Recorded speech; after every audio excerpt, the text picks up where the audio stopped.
আমার নাম রাজেন্দ্রনাথ বিশ্বাস। 2024-এর 22 ফেব্রুয়ারি বাড়িতে লেবারে নারকেল গাছ কাটছিল, অর্ধেকটা কাটা হয়ে গেছিল আর অর্ধেক বাকি ছিল কাণ্ডটা।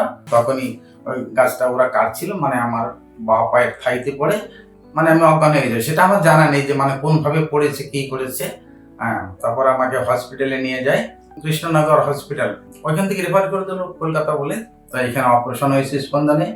মুখার্জি সাহেব আমাকেই ভর্তি করিয়েছে, যেটা আমি শুনেছি। ওইখানে এমআরআই হয়েছে, মোটামুটি 1.5 বছর ওভার হয়ে গেল, উনি করছেন।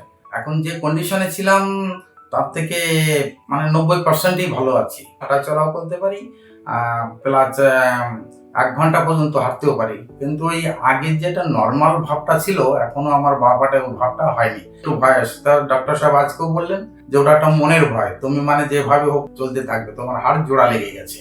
তা আজকে দেখালাম, তো উনি এই 3 মাসের যে ওষুধ দিয়েছেন, বলে এটাই ঠিক হবে, আর ওষুধ লাগবে না। শুক্রিয়া ডক্টর সাহেবের যে আমি এই পর্যন্ত আমাকে ঠিক রেখেছেন। ধন্যবাদ ডক্টর সাহেব।